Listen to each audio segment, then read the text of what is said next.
Welcome to SVN news.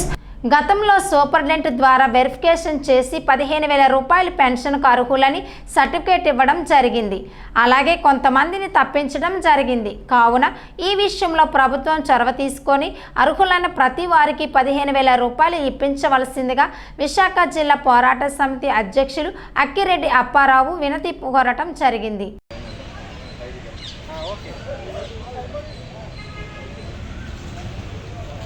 నిజమైన వికలాంగులను అందులను deaf and అమ్మ వాళ్ళని చాలా ఇబ్బంది పెట్టి మరి ఎంక్వైరీ లేకుండా కూడా 92,000 మంది పెన్షన్లు తీసేయడం జరిగింది జగన్ గవర్నమెంట్.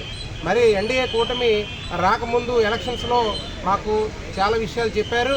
అదేవిధంగా ప్రభుత్వం వచ్చిన వెంటనే కూడా మొదటి సంతకమే వికలాంగులకి 3,000 రూపాయల నుంచి 6,000 రూపాయలు పెన్షన్ చేస్తానని మరి మాట ఇచ్చిన మాట మరి నిలబెట్టుకున్న ఎన్డీఏ కూటమి ప్రభుత్వానికి మేము ధన్యవాదాలు తెలియజేస్తూ మరి రానున్న కాలంలో 2016 చట్టాన్ని అమలు చేయాలని మేము సభాపూర్వకంగా కోరుతున్నాం. ఎందుకంటే వికలాంగులని సాటి వికలాంగులని మరి సకలాంగులు అంటే ఇక్కడ సకలాంగులు అంటే కాళ్ళు చేతులు బాగున్న వాళ్ళని సకలాంగులు అంటాం.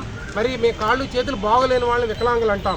కానీ ఒక ఇంటిలోనే ఒక అన్నదమ్ముడు ఒక అక్క చెల్లి అన్నదమ్ముల దగ్గరే వికలాంగులు మరి అస్పృశ్యత మేము పొందుతున్నాం. ఎందుకంటే అప్పటి ఉండదని సొంత తల్లిదండ్రులే మమ్మల్ని చాలా దుర్భరంగా చూసే పరిస్థితి నుంచి ఈరోజు మరి నారా చంద్రబాబు నాయుడు గారు, పవన్ కళ్యాణ్ గారు, అలాగే నరేంద్ర మోడీ గారు ఎన్డీఏ కూటమి ప్రభుత్వం వచ్చిన తర్వాత 3,000 రూపాయల నుంచి 6,000 రూపాయల పెన్షన్ ఇవ్వడం వల్ల మరి తల్లిదండ్రులు అలాగే భార్య బిడ్డలతో కూడా మేము హ్యాపీగా బ్రతుకుతున్నాం.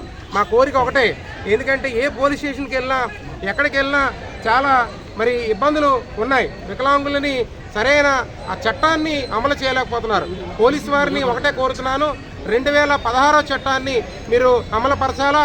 ఎందుకంటే మరి లాస్ట్ 2014 గవర్నమెంట్ తీసుకొచ్చిన చట్టం మరి అలాగే జడ్జిమెంట్ని ఆ కాపీని కూడా మేము అన్ని పోలీస్ స్టేషన్లకి ఇందులో మాకు తప్పనిసరిగా మరి 3% నుంచి 5% పెంచి ప్రతి ఒక్కరు కూడా గ్రౌండ్ ఫ్లోర్లో వికలాంగులకి ఇల్లుని మరి ఇవ్వాలని నేను కోరుతూ ఉన్నాను.